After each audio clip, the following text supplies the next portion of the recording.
Good morning friends, my name is Dr. Meher Sahu. I am a physiotherapist. I am from Indore. Last video में हमने बात की थी लो back pen क्या होता है, क्या क्या इसके सिम्टम्स होते हैं और इसकी सीवियरिटी को आप घर पे ही कैसे डायग्नोस कर सकते हैं। आज हम बात करते हैं एक इम्पोर्टेंट टॉपिक पे, क्या हर low back pain slip disc होता है? ये बहुत कॉमन क्वेश्चन है जो पेशेंट्स मुझसे आकर पूछते हैं कि सर मुझे स्लिप डिस्क तो नहीं है। तो ये बिल्कुल भी नहीं है। हर एक बैक पेन का मतलब ये नहीं है कि पेशेंट को स्लिप डिस्क हुआ हो। बैक पेन के बहुत सारे रीजंस रहते हैं, जैसे ओवर एक्सर्शन है या ओवर स्ट्रेन है, इसकी वजह से बैक पेन होता है। उसको हम स्लिप डिस्क की कैटेगरी में नहीं रखते। यूजुअली जो सिर्फ सिंपल लो बैक पेन होता है वो लोकलाइज्ड एरिया पे होगा और उस लोकलाइज्ड एरिया पे ही रहेगा, वो रेडिएट नहीं होता है, रेडिएटिंग फैक्टर्स उसके अंदर नहीं मिलेगा। कब आपको स्लिप डिस्क हो सकता है? अगर लो बैक पेन है, सिंपल लो बैक पेन है, तो अगर आप रेस्ट लेते हैं और कोई भी रेमेडीज करते हैं जैसे कि आइसिंग या हॉट फर्मेंटेशन, तो आपको रिलीफ मिलता है। लेकिन आप रेस्ट करते हैं तभी भी आपको रिलीफ मिलता है। लेकिन पीआईवीडी है तो पीआईवीडी में भी रेस्ट करने पे आपको रिलीफ मिलेगा, बट मॉर्निंग में अगर आप सो के उठते हैं तो यूजुअली पीआईवीडी है या स्लिप डिस्क है तो उस पेशेंट को मॉर्निंग में बेड से उठने के बाद पेन रहेगा।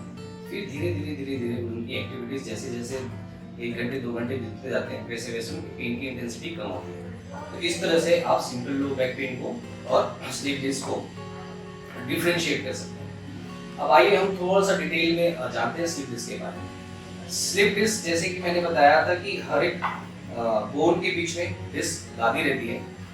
सिंपल फिजियोलॉजिकल मूवमेंट में जैसे मैं बेंड हो रहा हूँ तो मेरी डिस्क पीछे की तरफ आ रही है, ये नॉर्मल है।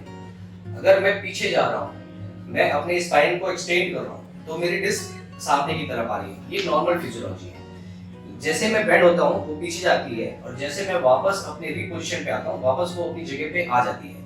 ये हम सभी के अंदर पाया जाता है। लेकिन अगर मैं बेंड हुआ और मेरी डिस्क पीछे गई और किसी वजह से वो उधर ही अटक के रह गई, वो वापस नहीं आई, तब इस सिचुएशन को हम कहेंगे स्लिप डिस्क, राइट?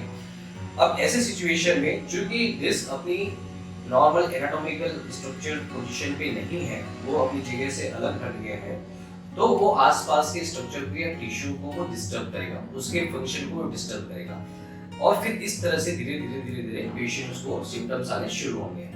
तब इसको हम स्लिप डिस्क की कैटेगरी में रखते हैं। एक बहुत इंपॉर्टेंट चीज ये है कि हम 10 लोगों का एमआरआई कराते हैं जिनको न तो बैक पेन है न ही कोई किसी तरह का सिम्टम्स है, लेकिन एमआरआई में उनको स्लिप डिस्क आ सकता है।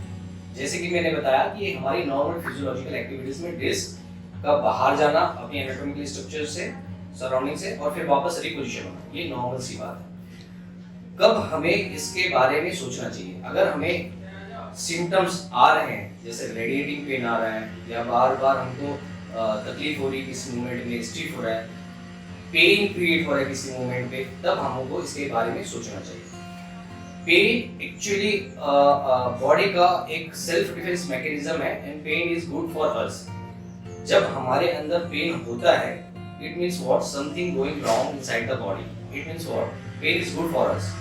तो हमारा शरीर आगे की डैमेज को रोकने के लिए पेन क्रिएट करता है और जिससे हम उस पर्टिकुलर एक्टिविटीज के लिए या उस पर्टिकुलर काम के लिए हम अवेयर हो जाते हैं और हम अपने बॉडी पार्ट का ध्यान रखना शुरू करते हैं। फ्रेंड्स, आपको अगर बॉडी मूव करने नहीं दे रही है, एक्सट्रूजन के केसेस में यूजुअली ऐसा होता है कि आप इवन दो आप जैसे स्टेबल हैं वैसे ही स्टेबल रह पाते हैं, आप इवन दो आप सांस लेते हैं तभी भी आपको तकलीफ होती है, तो ये मेडिकल इमरजेंसी है। इसमें इमीडिएटली आपको ऑर्थोपेडिक सर्जन, फिजियोथेरेपिस्ट, कैरोप्रैक्टर्स, ऑस्टियोपैथ किसी भी नियर बाय डॉक्टर्स के पास जाकर आपको कंसल्ट करना है। एंड मोस्ट इम्पॉर्टेंट थिंग, आपको बॉडी बताएगा कि आपको किस पोजीशन को अडॉप्ट करना है। जिधर बॉडी मोस्ट इजी पोजीशन पे रहता है, मोस्ट ईज रहता है, इसी पोजीशन पे आप ज़्यादा से ज़्यादा देर तक सस्टेन करिएगा, क्योंकि हमारा शरीर ही हमको बताता है कि ये पोजीशन बेटर है, इस पोजीशन पे हमको पेन आ रहा है। जिस पोजीशन पे आपको पेन आ रहा है, सिम्टम्स एग्रीवेट हो रहा है, उस पोजीशन को बार बार चेक भी नहीं करना है, उस पोजीशन पे बार बार जाना भी नहीं है। क्यों? क्योंकि उससे इंजरी आपकी बढ़ सकती है। जिस पोजीशन पे बॉडी आपको इजी फील करा रही है उसी पोजीशन को आप अडॉप्ट करिएगा।